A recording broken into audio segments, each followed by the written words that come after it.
Okay. Hello and good afternoon or good evening or good morning from wherever it is you're watching from. Welcome to today's webinar. So let's see who is in the house, who is here. Welcome to Early Years Heartland and welcome to our talk today on mental health for early years children. Let's see. Oh, I see someone online. All right, so we're just gonna wait up and see. Wait up for a few people to come in, and then we'll go right into the conversation. So if you're here, please can you give us a quick hello? Tell us where you're watching from. Tell us where you're joining us from, and it'll be great to have you. So please tell us where you're watching from. If you're watching live, please feel free to put in your comments and your questions. We are ready to answer your questions as best we can. And for those who are going to be watching the replay, please feel free to drop in your comments and your questions because even after we're done going live, we will still be responding to every comment. So please say hello, say a quick hello, and we'll be ready. Okay. Today I have one of a very loaded practitioner and professional who is here to talk to us about mental health in early childhood. You know, I think it's one of the areas where children that's really there's no much light thrown into early childhood mental health, and so it's amazing that today we get to have this conversation. So please once again say hello and give us a quick hello and tell us where you're watching us from. All right, so I think, our guest is here, and so I'm just gonna have her come in and she's gonna talk to us. But before she comes in, I think I was just reading a while ago, and I I got some data, that talks about how the estimation of the percentage of children that suffer from mental health.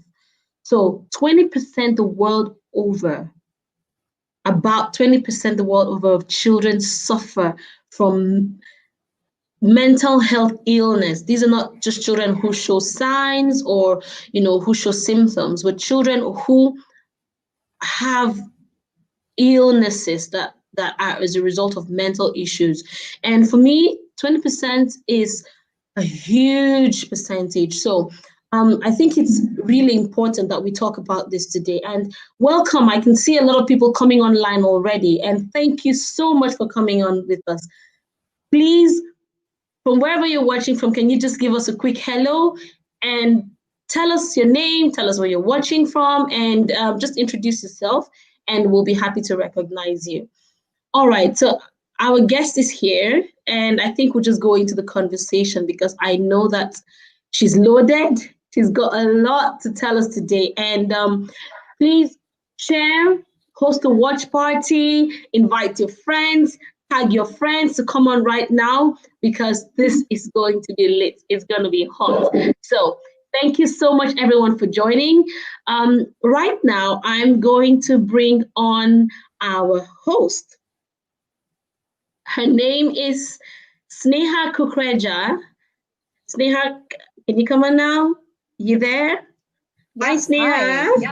Hi. Oh my goodness, it's good to see you again. It's good to see you after such a long time. It's good. It's good to see you. Same here. Welcome, welcome, welcome. So Sneha has been working with children. She's a mental health consultant, and she has been working with children for a while now. And she also she also engages people with coaching. So she's also a mental health coach. So she's the one you want to talk to even after this webinar. So all her details are going to be on the description box, or at the end we'll have it on and you can go and reach her on her own. But anyway, let her get right into her thing. Hi, Sneha, welcome. It's very good to have you here, and we've been anticipating this day. We've been looking forward to this day, and I believe that our viewers are also looking forward to learning a lot from us today. So, welcome. Did you? Hi, thank you. Thank you for having me. I'm very Sure. honored to be here to share any questions anyone might have about mental health awareness and in early childhood or even adults in any age group.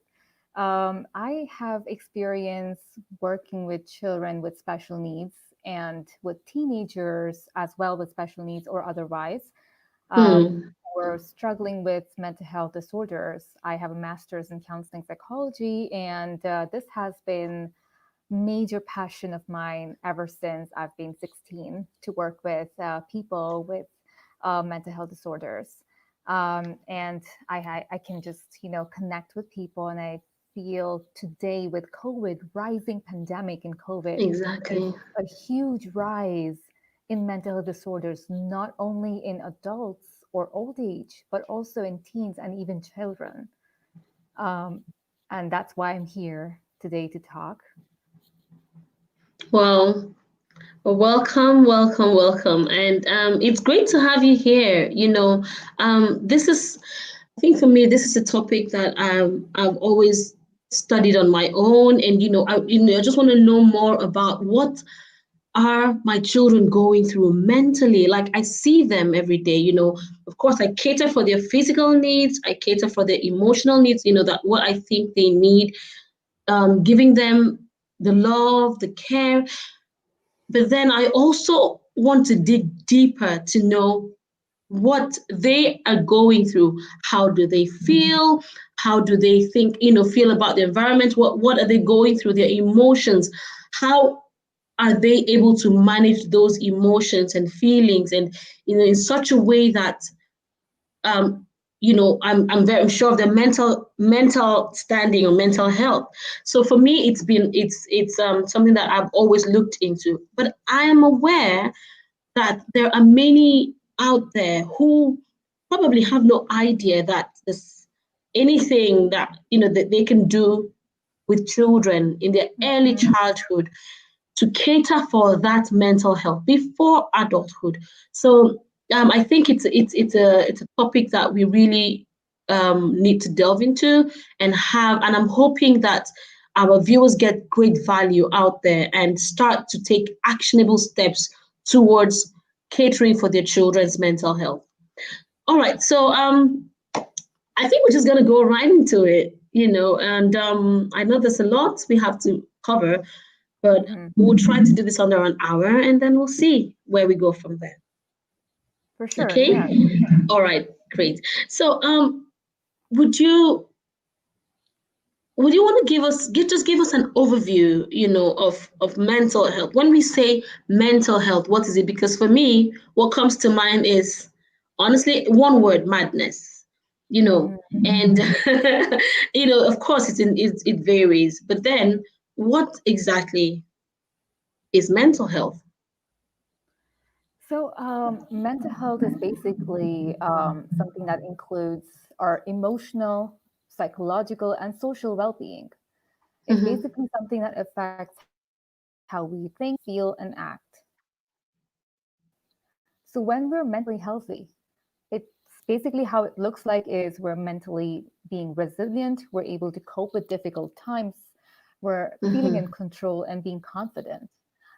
We also feel good about ourselves, confident, and we're able to manage and express our emotions in a healthier manner. We know how we're feeling, we're aware of our emotions. We're also Mhm. able to build and maintain healthy and good relationships. This is what mental health, Mhm. healthy mental health looks like. However, when we, because we all experience periods where we feel stressed, worried, anxious, sad, afraid, or angry, which are very normal emotions. When Yeah. these emotions become severe, when things get out of hand for us, we're not able to manage things by ourselves because it's too much. it gets piled up or suppressed over time. That so much so that it interferes with our ability to function daily. And these feelings become persistent over time. Then it Yeah. can develop to mental health illness. Okay, so if I get you right, so what you're saying is mental health is a state, Yes. okay, of emotional, physical, psychological wellness. Mm-hmm. So when we say mental health, it's not necessarily pointing to illness um, we're not we're not going, if I can get you, if I get you right, unless we're not following or following a path Mm-hmm. of catering for our emotional, physical, psychological needs.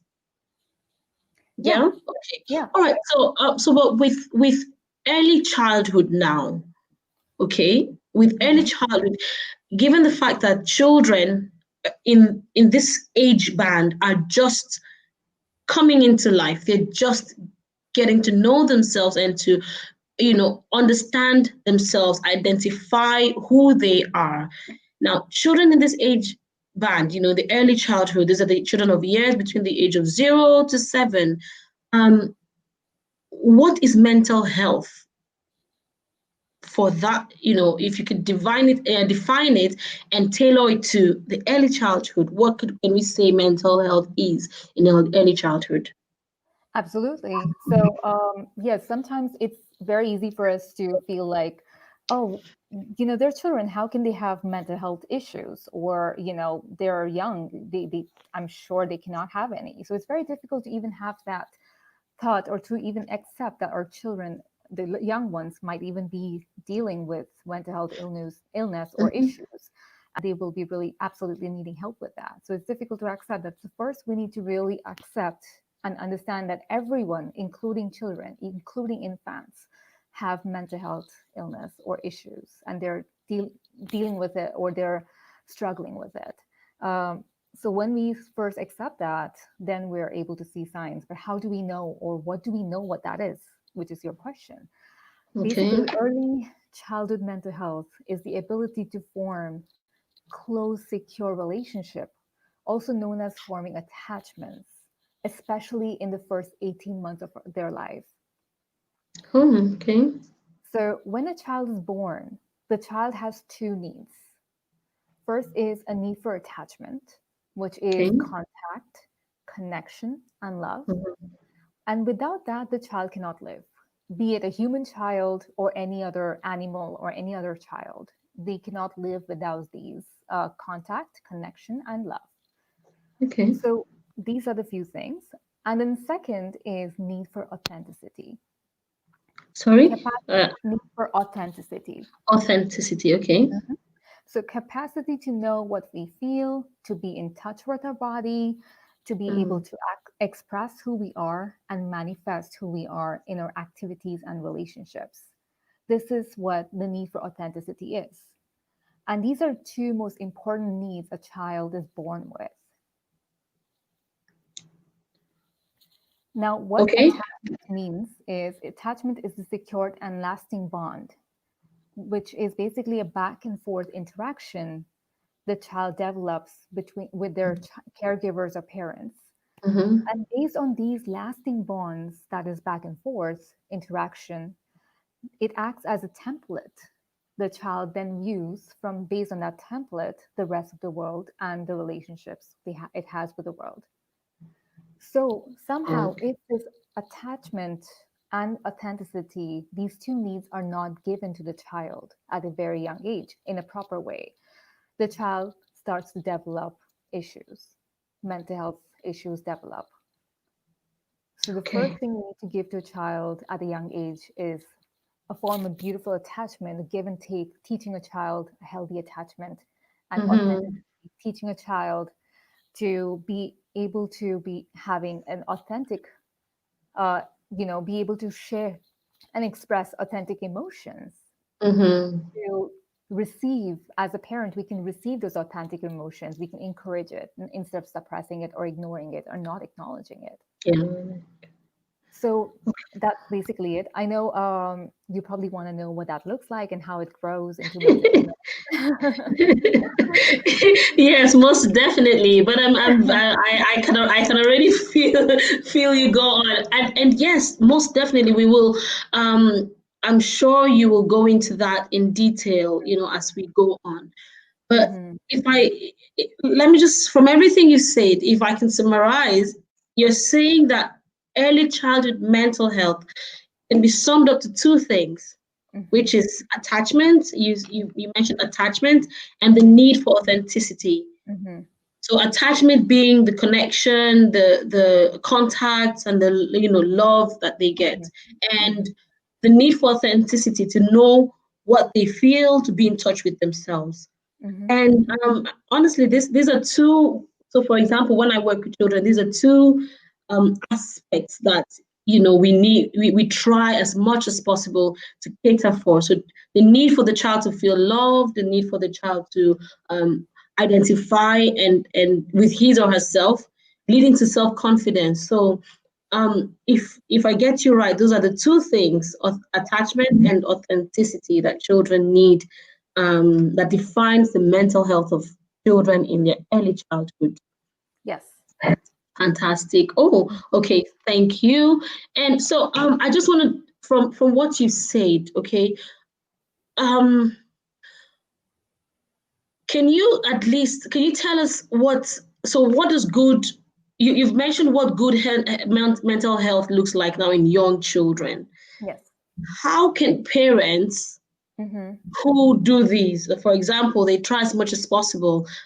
I use myself as an example, who knows about attachment and who knows about, the need for self-confidence in my children. How do I look at my child and say my child is in a good state mentally? Hmm. How do I look at my child and I can, be reassured that my child is in a good mental health state? Of course. So before I go into that, I would Mhm. let you know that it's going to be a little bit more detailed than anticipated because it's a big All right, topic. fire and go ahead. Go ahead. I'm just going to give you the floor.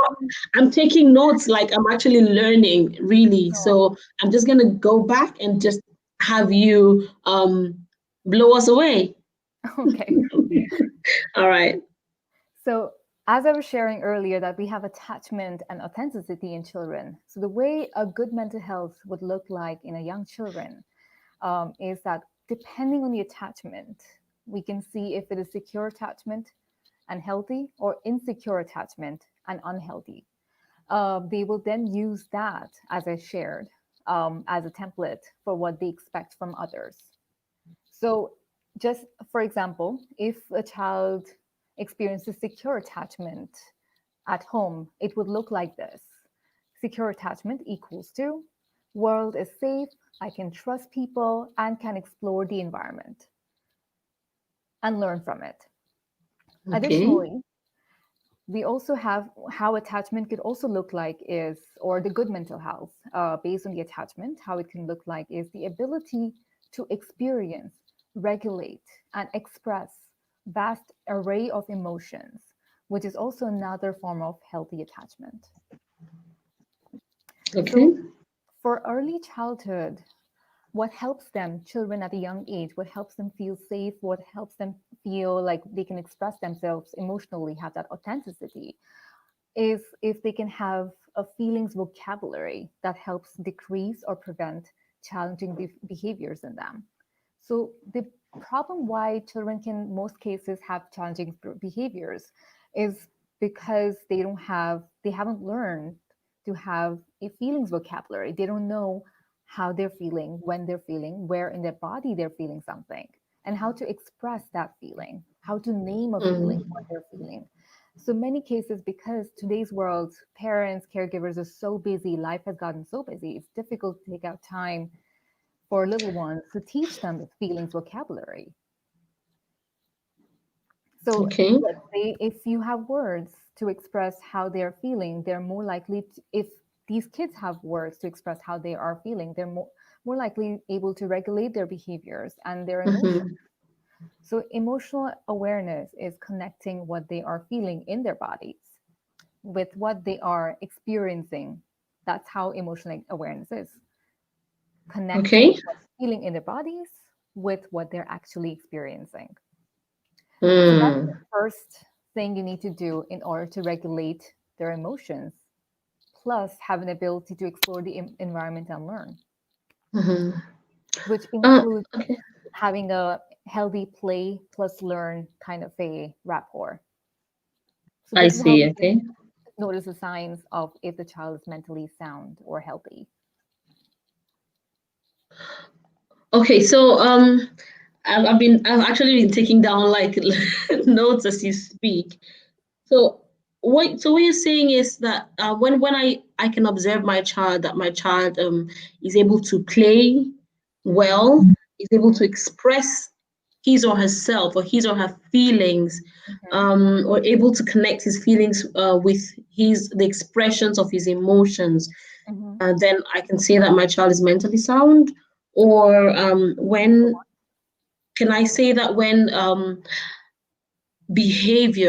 I see behaviors that are acceptable, let me just say acceptable behaviors, my child is not expressing unacceptable behaviors, then I can say that my child is mentally sound.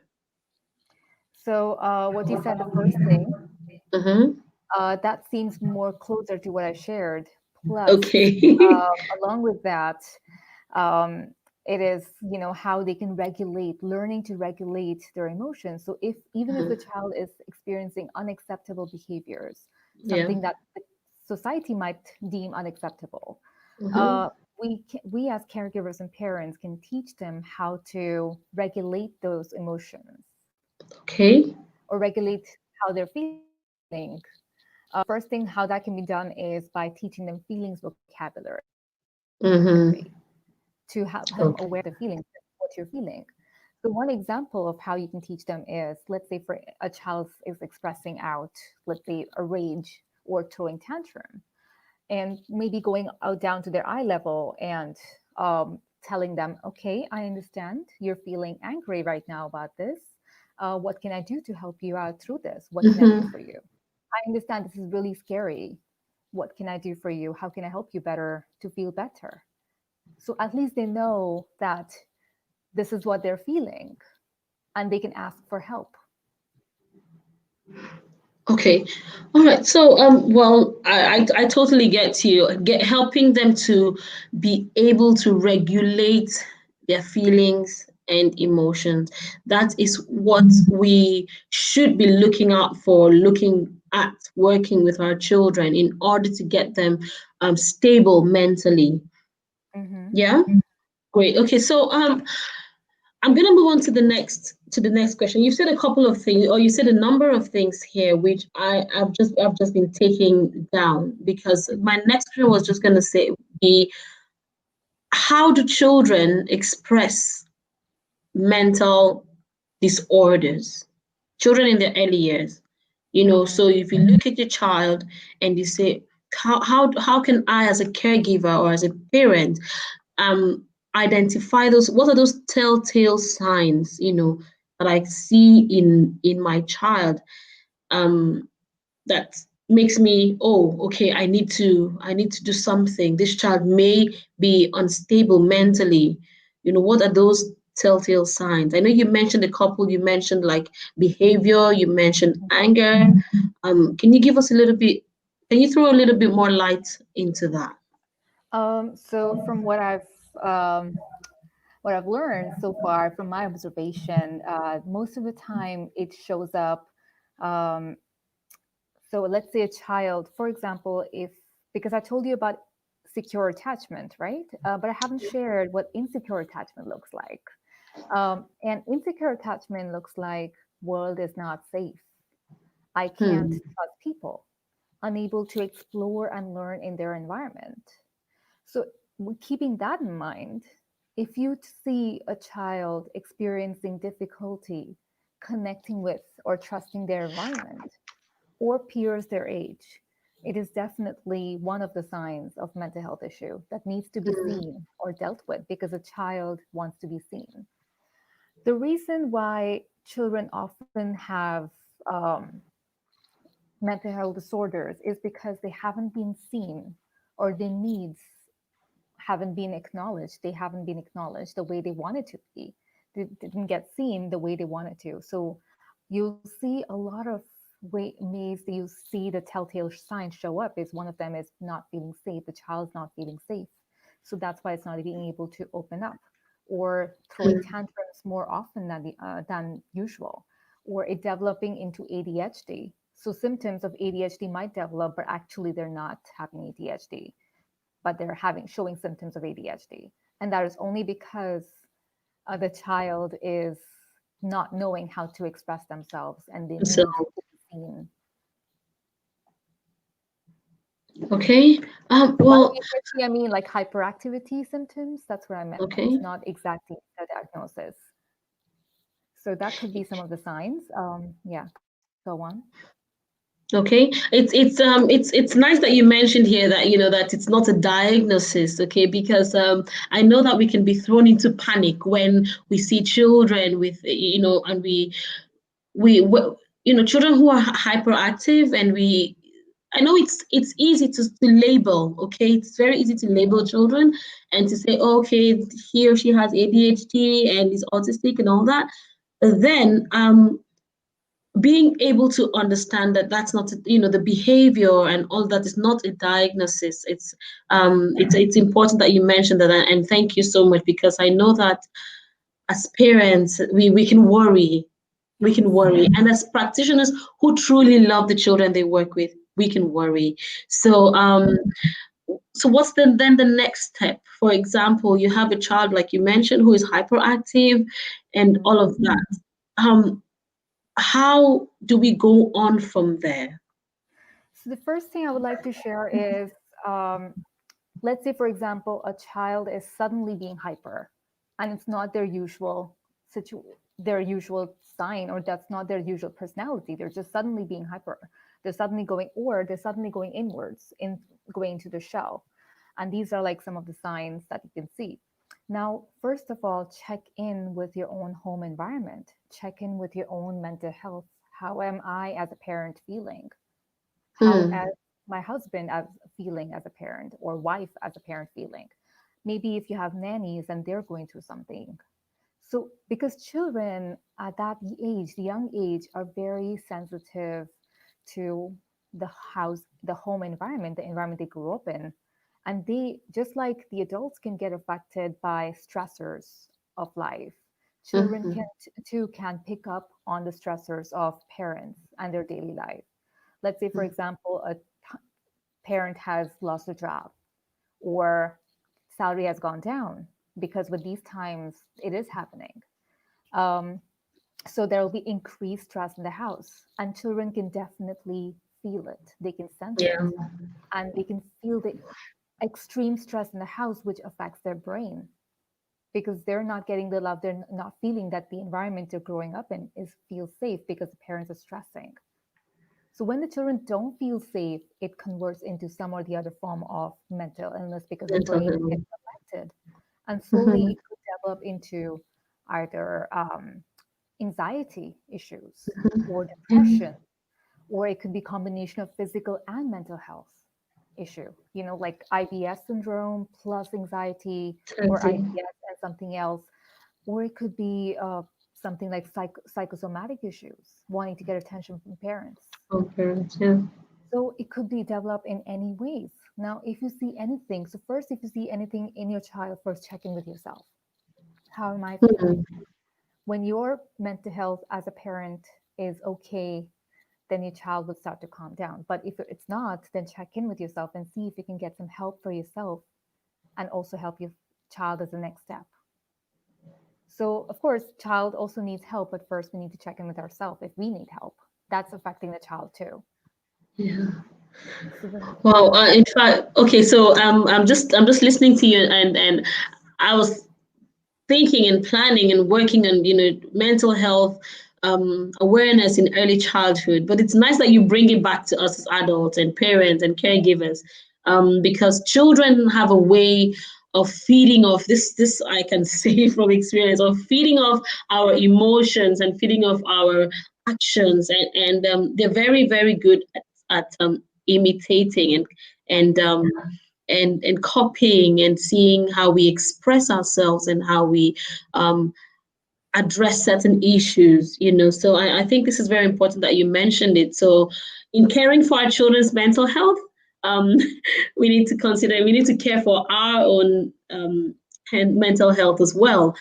Exactly. At this time, I just want to say a quick hello to the people who have joined us. We have people on Facebook and on YouTube who are listening and engaging with us. We have Mike. Hello, Mike from Enugu. We have Emitokwe. We have Nana, wow, welcome everyone. We have Mrs. Aluko. Thank you so much for joining us. Thank you, Kay. We have Kay here, and she's a Hi. speaker for tomorrow, and she's going to be right here with us to talk about mindfulness. So, thank you so much, everyone, for joining. And I am hoping that we get great value. So, please drop in your comments and your questions. I am very sure that Sneha is ready to answer them. I have questions of my own and I'm going to be asking as we go on. But please send in your questions and your comments because I know that some of us out there are very into this field, okay? Mental health, psychology, ABA. Please, if you're out there and you're watching this and you're with us, please send in your comments because it would do a lot of good. Thank you so much everyone for joining. Now, you were talking earlier on about some of the telltale signs, and you mentioned some risk factors. For example, you mentioned the emotional state of the parents, and you mentioned care, you mentioned all of that. Can you talk just a little bit more about what risk factors are children exposed to that can render them susceptible to mental illness? I don't know if I phrased that well, but what are some of those risk factors that children are exposed to that can um, easily get them to a state of mental illness?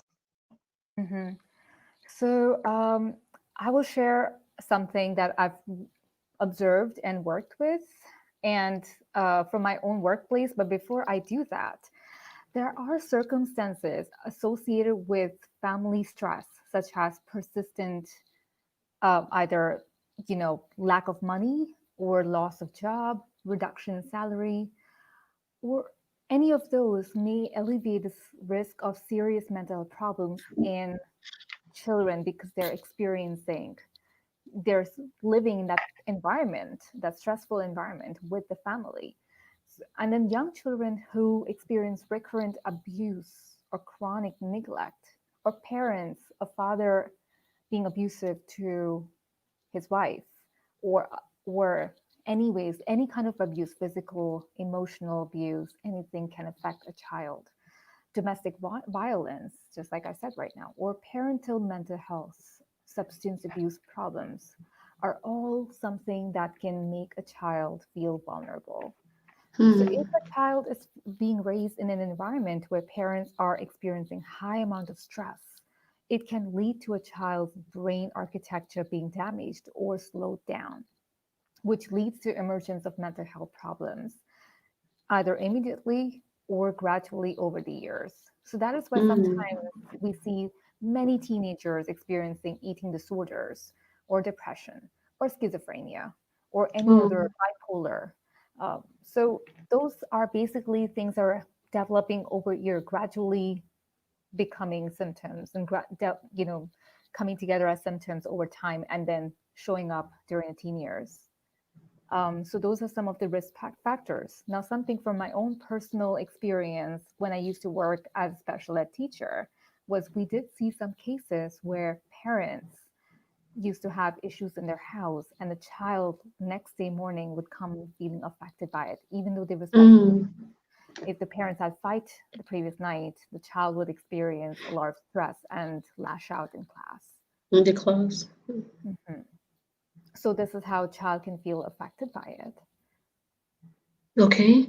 All right. So, you mentioned something. You talked about children expressing, depression in teenage years and, in adulthood as well. And um, I just want to say, from early childhood, okay, up to, adolescence, teenage, and adulthood, um, what's the relationship, how do I put this, so how does it connect, from where you are, from early childhood, up as they grow, okay, as Hmm. they grow into teenage years, as they grow into adulthood, how does something that happens in their early childhood relate to what their mental health will look like as they grow? Okay, so one thing we need to know is we all have a conscious mind and an unconscious mind. And our unconscious mind works like a computer. It's like a memory chip of a computer or something. And that's how our brain is as well. So anytime any incidents that we have happen in our childhood, even though we forget about it Mm-hmm. during as an adult, but we if we're getting affected by any incident in childhood, let's say adults fighting, our parents fighting, or someone rejecting us, or not, someone really asking us not to. So let's say if I'm expressing anger as a child, and let's say, for example, my parents says, "Do not be angry. Little girls are not supposed to be angry. They're not supposed to express anger." So that will make my emotion suppressed because my emotion was rejected there, and that gets stored in my memory as something Hmm. that is not acceptable, and my child brain gets confused there. So when you're growing older, as you keep going through memories after memories, you start collecting memories in your unconscious. It could be a positive memory, or it could be an Mm-hmm. negative memory, or an unpleasant memory, in other words. Mm-hmm. And as you keep collecting it over the years, it starts getting collected and it's not being dealt with. There are traumatic experiences maybe that might have not been dealt with because they got collected but not experienced, not Mm-hmm. given a safe space to deal with, to work with, to see that it's okay to have that and we can get over it, we can move on. And there's places where you can find safety. That is something Mm-hmm. that was not provided to a child at a young age, At the even if young they. age. Now, what does trauma mean? Trauma means that if a child has gone through an experience, a painful experience, they did not find a safe place or an adult who was caring enough to tell them what their incident was and to get help. That when that happens, it develops into a trauma, a traumatic experience. Mm-hmm. So as over the years, it gets collected in our brains, and then it develops into, when it gets too much, it becomes like a mental health issue or an illness Issue. or physical illness combined with a mental health issue. Mm-hmm. Mm-hmm. So Okay, so. basically, we reference what we've, so basically, let's say I let's say, for example, let's say someone I know who got triggered by an experience as an adult, Mm-hmm. and they got triggered by something. Let's say someone not cleaning up their plate after they finish eating. That could be a small thing, but they get triggered by it. They make a big deal Mm-hmm. out of it. Now what happens next is they make a big deal. Why are they making a big deal out of it? Because their brain is referencing an old something, an old memory that happened where the plate not being cleaned was not a good thing. Hmm. So as adults, that affected them. So that's how we kind of refer to our old experiences, and it keeps following us into adult life, Yeah. as, unless we find a safe space to heal from it, like therapy, counseling, something like that. Yeah. Yeah.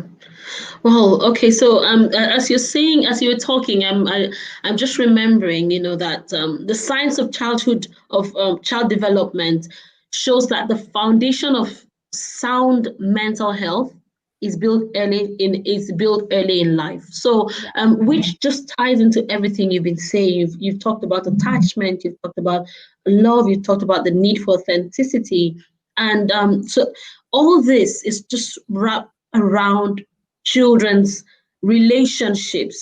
From everything you've been saying, it's children's relationships and experiences. Yes. And that kind of like to me, from I'm just looking at my notes, and all I can say is I can see things, issues type to relationship with parents, with caregivers, with relatives, with teachers like us, with peers, and bringing in, and these tie into the architecture of their brain, of the developing brain, and so going into the science of it. So, everything, I'm laughing, I'm smiling because right now genetics is just coming into my head, with the interactions with the environment and everything, and bringing all this in to how children turn out mentally, the interactions with the environment, and environment including the people that they live with, that they interact with every day, and the experiences that they have. And this actually, if I just want to bring it here, this ties into how their brain functions. The message is sent by their DNAs to their brains, and how this then affects the way they express themselves. All right, so let me get started with the science of it. I'd like us to go into right now, like what we can do as parents and caregivers. Before we talk about, like, we've talked about the importance and how this relates to their life as adults, but then what's the way forward? What's the way forward with right now? Let's start with parents who have children who they're not sure where they're standing mentally, or they feel that their children are in a good standing mentally. What's the way forward? Do we just sit back and say, okay, my children are fine mentally, she said they're playing happily, and she said they're smiling and they're laughing and they're not exhibiting any unacceptable behaviors, so they're fine mentally? What's the way forward? So one more thing I wanted to add to everything that we've covered so far is the mental illness in a child doesn't just develop at childhood. It develops, Hmm. it also starts when the child is in the mother's womb. So if a child's Okay, so mom is pre-birth. going through something pre-birth, so and also delivery time. So if a mother is going through something at a very, like, during the last few months of pregnancy, if it's like relationship issues with the husband or in-laws or any other stressors going around that time. Let's say, for example, someone is pregnant during this COVID, this pandemic, and they're taking stressors from that. It's going to affect the child. Okay. So that's All something I right. wanted To to. say, Yes. so it's not necessarily after birth, like a child is born. So children can actually be exposed to risk factors even in vitro, even in the womb. Yes. Okay, so what can you so okay, so let's start from there. Actually, let's start from there, because so I'm pregnant and I have a, so what do I do? I'm not saying I'm pregnant. This is not an announcement, Okay. okay? So like, so who knows? But there, let's say, for example, I am pregnant. What do I do to cater for my child's mental health in the womb? Let's start from there, and then we can now talk about when children are born. What can we do keep to keep them sane? Let me just use that word. To keep their mental health in good form. Yes. Let me first start by saying, and I know a lot of parents will not be happy with hearing this, but I'm going to say there's no such thing as a perfect parent. So no matter how we try as a parent, there's always going to be something there. But with that being said, there's something we can do from our side with knowledge, with educating ourselves. First of all, educating. So for kudos to those who have joined us today for this mental health awareness webinar to listen to what's being shared here. So thank you for joining, because that's the first step towards educating yourself about mental health awareness for yourself and your child. So first step is to educate yourself about mental health. Mm-hmm. That what are the signs for an adult, for a child? How can you help Mm-hmm. them? Education is very important so that you are aware of what's going on to keep up to date with what signs to look out for in a child. So that's the first step. Mm-hmm. Now, in case you now know what the signs are to look out for your child's health, and you see some signs starting to develop in your child, and it matches with some of the signs that have been you've learned about, um, then what you need to do next is take an appointment with a practitioner, a counselor, or a therapist, and kind of get a consultation for yourself to uh, just to see what you can do, how you can get some help. Basically, getting help is the next step. As soon as you see a child, just go and talk to a counselor. Maybe get a family Mm-hmm. counseling done so you can help yourself. There's no shame in getting help. No matter, it doesn't have to get, the problem doesn't have to get worse before you see someone. Early Mm-hmm. signs itself will help you tremendously. So even if you just go for 3 sessions of counseling to Mm-hmm. to address whatever your child is going through, for example, that will also help you get some awareness into what you can do. So 3 is not a number. I'm not saying everyone must go to single three. Mm-hmm. I'm saying just minimum, at least, to give it a shot to see how you're feeling. And if you feel you need more, definitely going for more. There's no harm in that. Yeah. But just taking help, there's no shame in that. You're not alone in this. We're all going through Mm-hmm. something. And, even therapists need therapists. So we're all going through something, and just taking that step. But also, when you see signs in your child, also check in with yourself. See if Yeah. you are stressing more than usual. See if there's something Okay. you can help yourself with. So maybe meditating, doing healthy habits, maybe changing a routine might help. So going for healthy habits, like if you're having late night sleeping routine, then maybe help yourself earlier sleeping routine, taking care of your mental health that way by changing your routine, changing your eating habits, having more healthier eating habits, more healthier sleeping habits, more healthier lifestyle habits, such as maybe adding Mm-hmm. meditation to your routine and teaching your child also to do Okay. meditation. So that's a healthier thing. Maybe adding yoga or going for a walk. And maybe this is something you can share with your child as a bonding technique. Go for a walk with your child. Mm-hmm. Uh, or just do some yoga at home with your child, or workout, anything. And sometimes you don't even need to teach a child these things. They learn by observation. If you're doing Mm-hmm. practicing a healthy lifestyle, they will pick up from that, and they will also start to practice a healthy lifestyle, just Practice watching it. it. Okay. I think that All right. answers your question.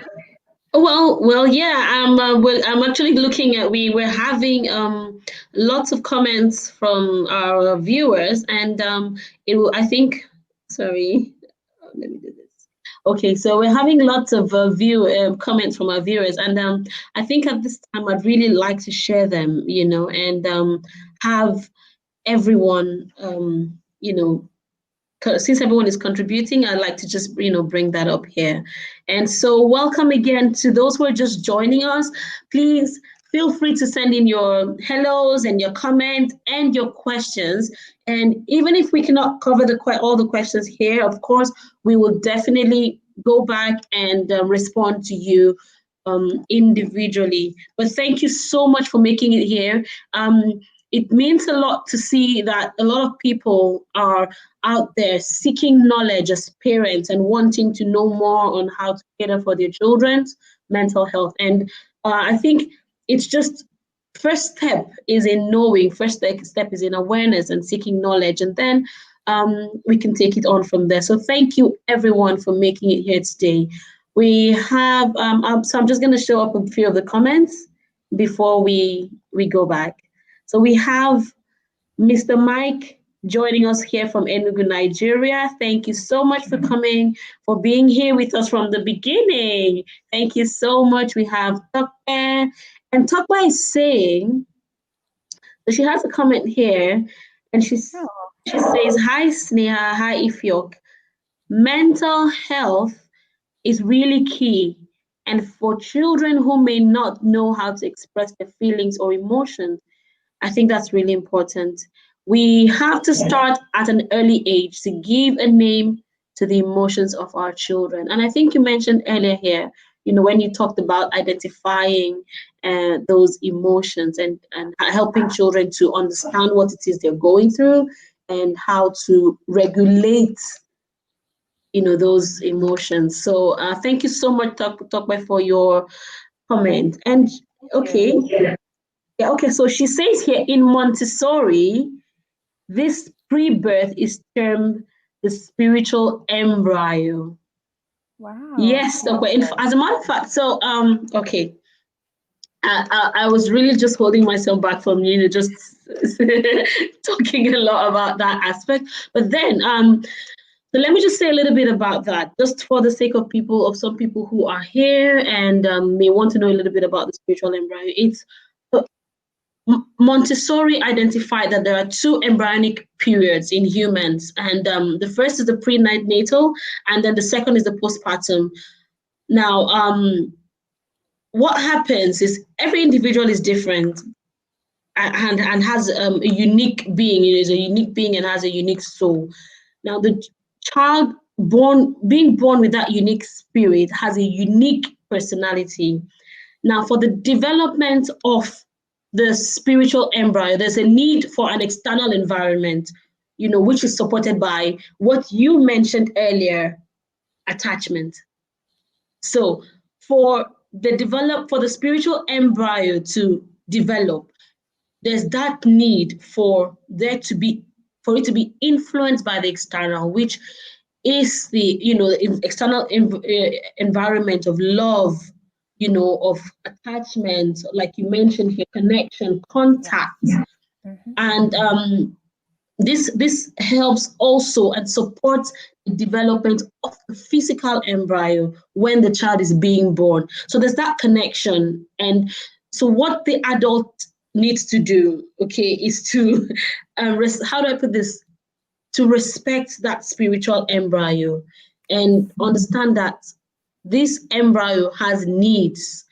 And what you then do is to prepare the environment for him or her. And the preparation of the environment, both either for the spiritual embryo as a mother, would be taking care of yourself. And you mentioned earlier how what you do as a mother, as a parent, affects the mental health of the child Exactly. in the womb. So this is really important. And so that then helps um, so preparing that environment, both as you as a child is in the womb, helps. It's a great responsibility, really. It helps for you to then prepare the child for the physical embryo stage. So thank you, Tokwe. You You're just got me welcome. my element there. Thank you, Tokwe. Thank you so much for this comment. We have a hello from Blossom, who is here in Abu Dhabi with me. Thank you, Tokwe. Thank you, Blossom, for showing up. Um, we really appreciate this. We have Yemi. We have Yemi from the US. Thank you, Yemi, for coming, and Hi. thank you for just being here with us all the while. And we have someone else who's appreciating us, and she says, very enlightening, seeking knowledge as a parent. Yes. I don't know, do you want to say something about that? Oh, just thank you for being here. I think, like I said earlier, all those who are joining here as parents or caregivers or just Mm-hmm. someone who want to know more about mental health, thank you for being here. This is a first step. Just seeking knowledge is a first Yeah. step towards, mental illness and being enlightened, like you said, or having that knowledge to grow in your life to becoming better version of yourself, if that's what you're looking for, and to Mm-hmm. help others. Yeah. All right. So we have more comments, and I'm just gonna try to go through them, one after the other. I may not be able to put all of them here on the screen, but then we have Fadekemi Olumide. This is my mentor, and Miss Kemi, it's good to have you here. I cannot hide my excitement. I'm so happy to have you here. She says, "Hello, everyone. Great to be here. This is such a critical topic. Thank you, Ifyok, for bringing this to the fore. And thank you so much, really, for being here with us, and for acknowledging our efforts with regards to bringing mental health awareness to the people. We have Nana. This is another one of my mentors, I would say. She's just an amazing person, but she says mental health awareness is so important, and I think we are not engaging with the topic enough, especially in respect to young children. And this Yeah. exactly was my issue. Is my, when I saw it was Mental Health Awareness Day, I thought, what better time to bring this to the forefront? So thank you so much for agreeing with us. Rose says mental health is equally important as physical health. Do Yes. you want to talk a little bit about that? Of course. Actually, there was a few days ago, there was this statement I saw someone mentioned, and it said, mental health is as important as going to the gym. So if you can give time to going to the gym, taking care of your physical health, then you can also give time to going to a therapist or a counselor, or just taking out time for yourself to take care, to do self-care for your own mental health. So that is something I wanted to add to that, because yes, of course, because if your mental health is not well, if you're feeling mentally unhealthy, it can Okay. actually impact your physical health. Many people who have been feeling mentally unhealthy, their mental health has converted to massively difficult diseases such as cancer, or Hmm. just those immune disease disorders, autoimmune disorders. Of someone I know who actually had was struggling with mental disorder for a while. They recently got diagnosed with autoimmune disorder, and it was because much care was not given to mental health, that it Okay. converted into a physical illness. So sometimes we Wow. just Okay. need to see the signs and convert. Sorry, go on. No, no, go ahead. Go ahead. It's your floor. I was just saying sometimes it's just easy to ignore the signs. We're like, okay, it's just me feeling anxious today. I don't feel that usual. It'll go away if I Mhm. get a good night rest, or if I eat something, or after this event is over, my anxiety will be gone. But actually, you need to deal with that anxiety. It is definitely saying something to you that needs to be dealt with. And one way, Mm. if you're busy and you can't take care of your anxiety or your stress or your fear that's coming up in this moment, one way to do this is just to bracket it or box it to say, tell your anxiety, I'll come back to you later after I'm done with Mm. this.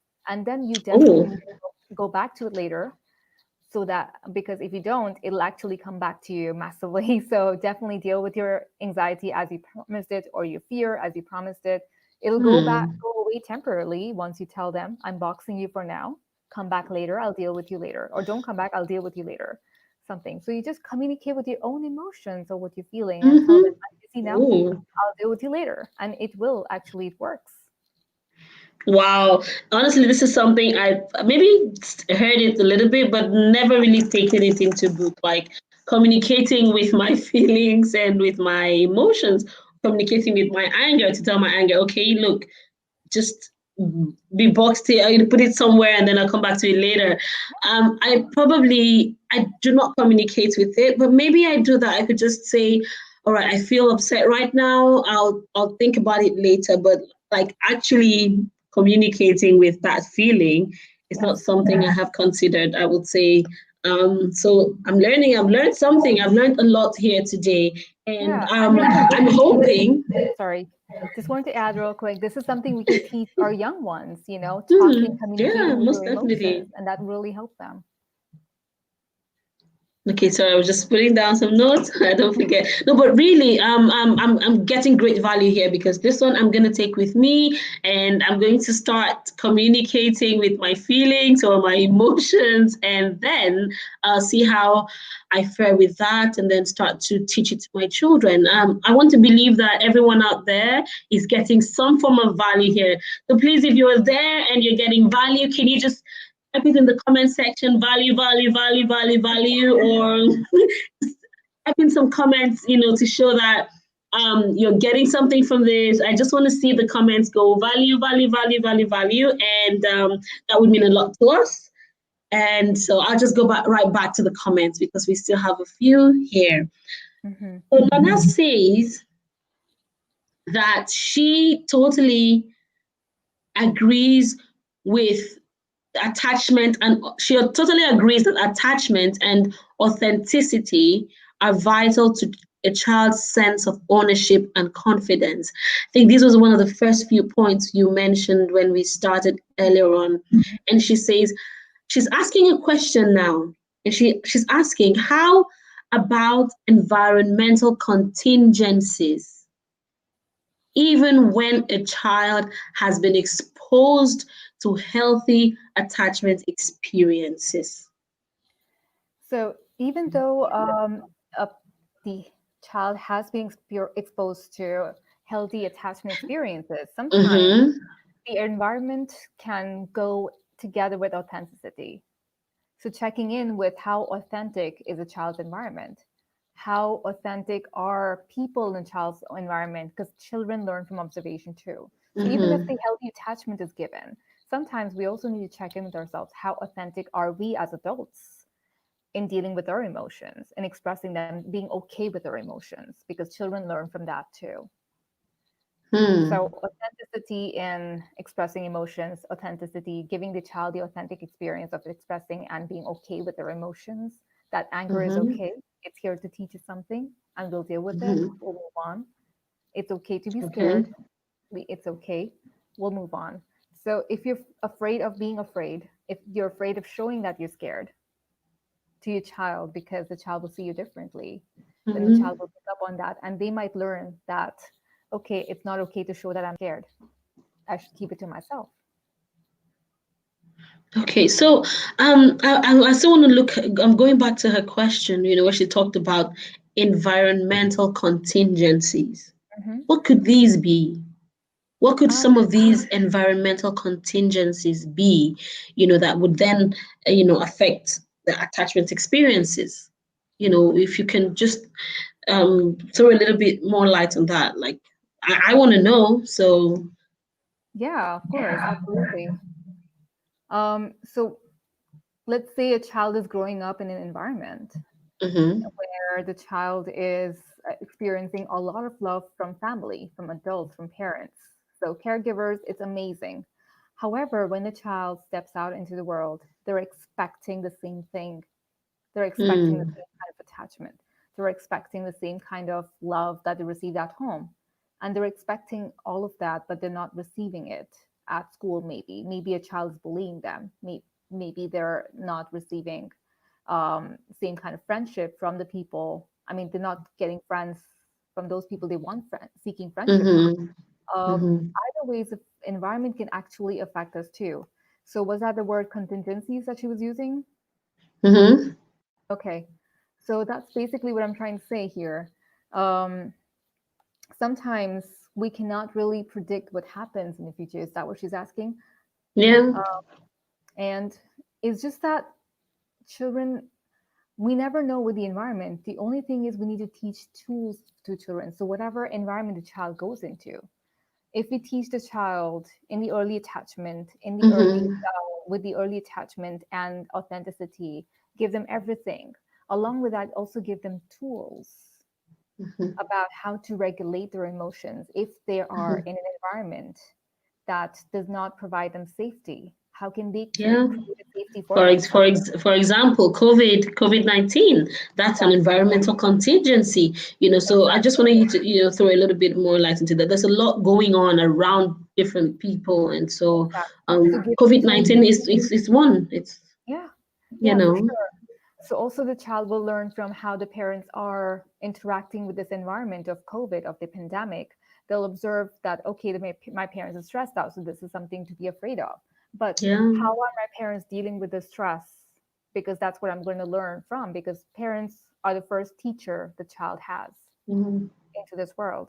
So let's say as a parent, as a caregiver, as a teacher, we can give the child some tools to Mm-hmm. for environment.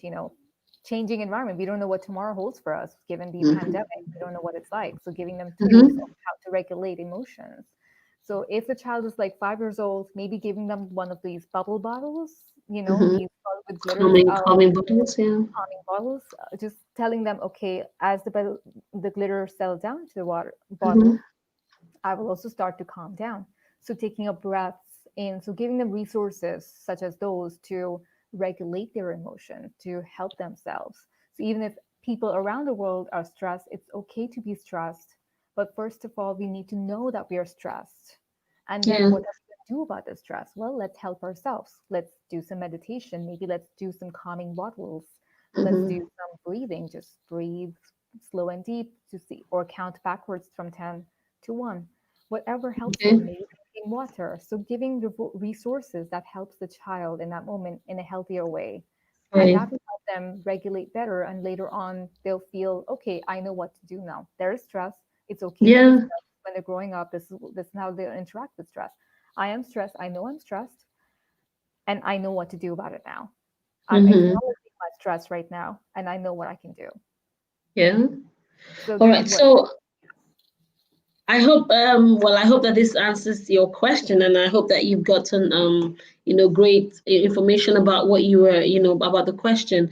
So a few things you've said here is with regards to helping the child, connect the environmental contingencies or handle those contingencies, connecting it to attachment experiences is one of the things you mentioned is modeling.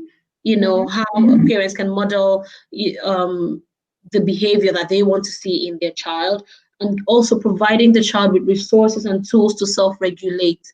yes. You also talked about one of the things you talked about is meditation and breathing, and it's nice you mentioned that because tomorrow we're going to be talking about mindfulness and how it connects, to children's mental health wellness. So it's great that you mentioned that, and then also being able to accept and acknowledge um, their emotions that will help them to better regulate themselves, and be in terms of what it is they're going through at the moment. Mhm. Okay, so we have a few more comments. I'll just go through them very quickly. Nana is saying she's getting great value. Wow, okay, so that's Oh, good. That's good to know. She's the one who asked the question. And I'm she glad. says, I like the term used by Sneha, society might deem unacceptable.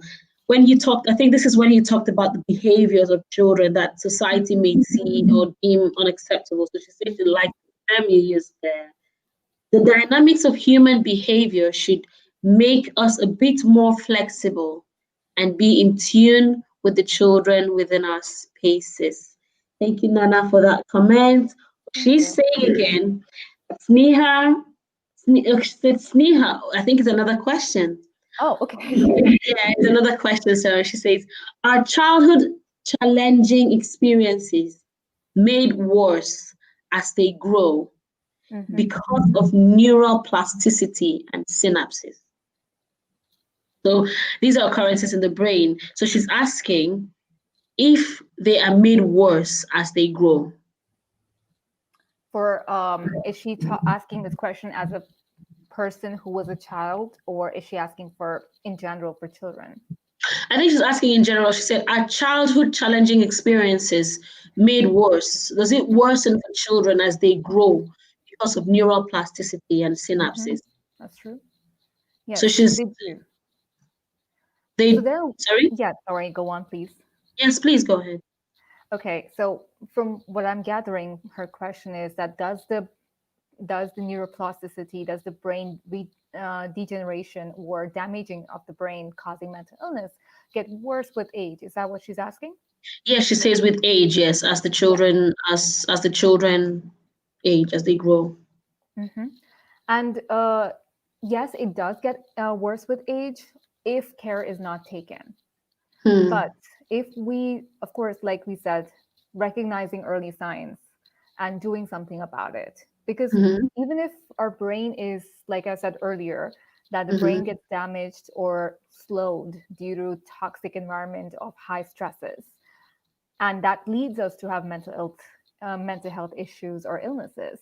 Well, when that happens and the brain starts to get slowed or damaged, we can still get the cognitive part of brain or the neuro development still gets to happen. It doesn't get worse if we work on it. So you can have brain training games. You can use clay is a great tool. So using your senses, your sensory organs to work with things. So that really like gardening, using your fingers, your hands to work with gardening, having your hands in the snow, snow in the sand, and in clay, working with clay or using fingers to paint. All these tools using senses, even smells, touch, sight, working with all of them can actually help the brain to get better.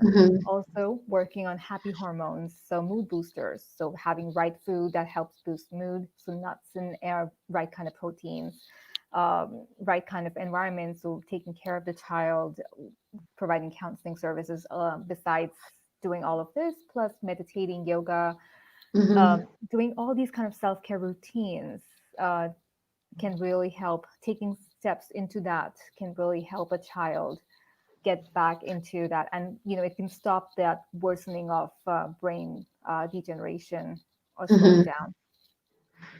So Okay, there are and ways we well, can deal with it. okay, so if I may just add, sorry, I have to read the comments from my other device because I don't know, for some reason it's not coming up on the screen. So, well, if I may add a little bit to that, I think from my experience, I have a little bit of background with cell biology and genetics. So, with regards to synapses, okay, and neural plasticity. So, neural plasticity is basically the ability of the brain, of the central nervous system, to respond or to regulate itself or to adapt to changes, okay, changes in changes around the child, changes in the environment. So that's the ability of the brain, of the central nervous system, to be able to adapt to those changes. Now I feel that if those connections, which are now synapses, okay, so the synapses are, these are just connections that help with transmission of impulses and um of just connections, okay. So what then happens is that during when the synapses are formed during pruning, it's called synaptic pruning. The brain has a way of removing or taking away the connections that are no longer needed. Yes. Now, this will and can happen when a child is then able to regulate his or herself or her Exactly. feelings and able to handle a particular experience in such a way that those experiences, going back to the synapses now, those connections that define that experience are no longer needed. So that way, I feel that the child will these as the child goes into adulthood, these experiences, this is how it then connects to the child's mental state. Yeah. I don't know. I hope I've been able to throw a little light into synapses and neuroplasticity. Thank you, Nana. This is really why I like to engage with her. Bringing bringing the science of it, and it's really important. That she brought this in because it all boils down to what's happening in the brain. It all Yeah. boils down to synaptic pruning and how those connections are made. Exactly. And if I may, I would like to add to what you shared about the brain. And Yeah. thank you so much. That was done so beautifully that you shared this. Um, so what I want to add here is when we go through a traumatic experience in our childhood, any kind of traumatic experience. Now we have a part of our brain serves as a fight or flight response, which has been there for generations and centuries. It's been there. It's been there through the time when the man was hunting for food, living in caves. It's been there. So fight or flight response is there for us. Now, the reason why we also have mental illness when the trauma is formed as a child, when you're not finding a safe space, our brain gives a signal to the body to disconnect from that experience. What just happened? So we disconnect. Our brain says, I want to protect you, fight or flight, disconnect from this experience to find temporary protection. so that you can regulate yourself and come back to the reality.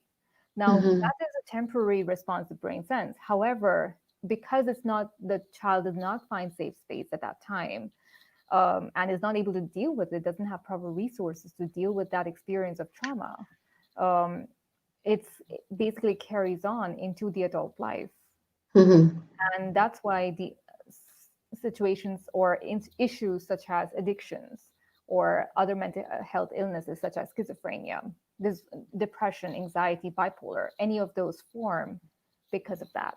Another reason Mm-hmm. why many people experience depression or bipolar, eating disorders, any of this, is because during childhood, the child did not receive enough love hormone in their brain, which is the dopamine was not received in enough amount the child needed because enough care or attachment was not given to the child. The way the child required for the brain to develop in that space of experience Space.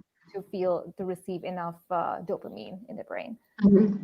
So that's something. But yeah, of course, like to answer the lady's question who just asked, again, I want to just add quickly. Um, a child can receive growing up these serotonin and other mood regulation can be happening for them to regenerate the synapses in the brain um, through different means like I shared. So again, just of course we'll talk more about it another time about all of Yeah. yes, just keep that in mind. Okay, so we have the final two comments, and so we have well, I want to believe that this is Yemi. She says, so important with being okay with your emotions. Accept them and embrace them. I agree with you, and thanks for putting them so simply. Very good healing tool and great turning point for both parent and child to share emotional weaknesses together. Mm, Thank you so much, Yemi, for that comment.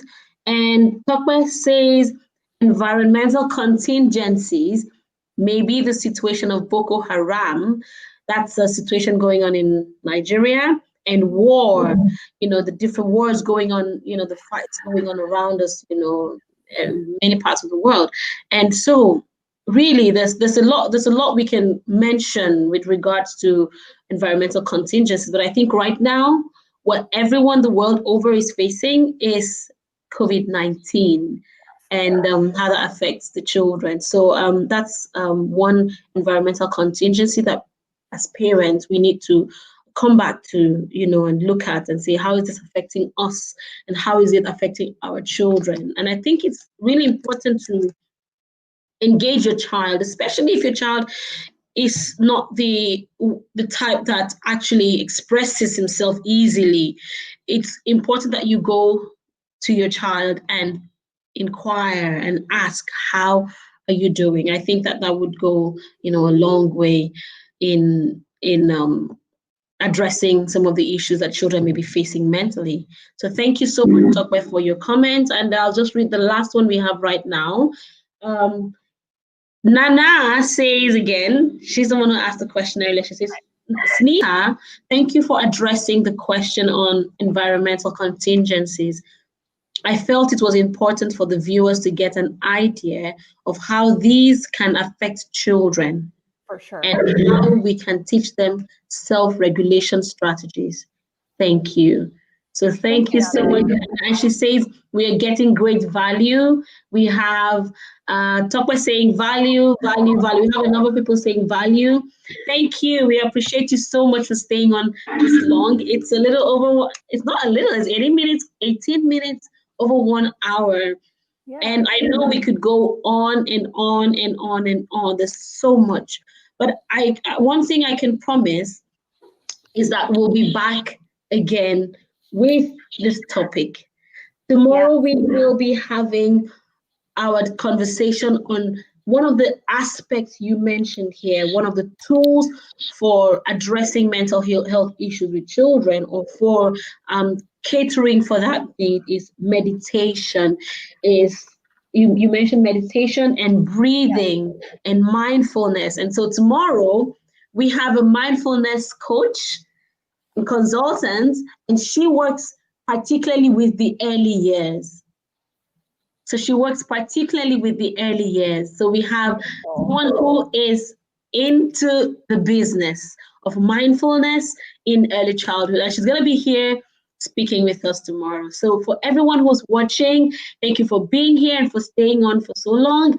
Tomorrow we bring you even more value.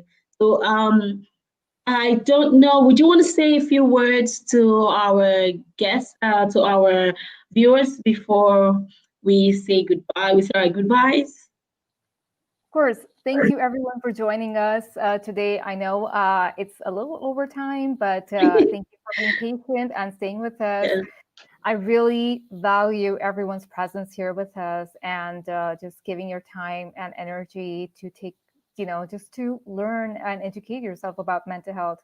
yeah, And I did my best to educate and share from what I've learned. So thank you for being here. And let us know how else we can help you and send us any questions you have. We'll be yeah. happy to answer later. All right. Thank So you I'm for gonna hosting have us. yes. So thankfully by the end of this series, which is going to be on the 12th, I'm going to have everyone's details. I'm Sneha. I'm going to have your details on, your contacts. Anyone can reach you. On the description, I'm going to edit the description to include your details as well, so people can reach you and contact you if they need to see if they need to if they have any other questions and they need further consultation from you, they can reach out to you. So thank you so much, everyone, for being here. Thank you, Sneha, for coming on board. Thank And you. it's been very great, great with you here. The value that, look, my notes I've been writing the whole time.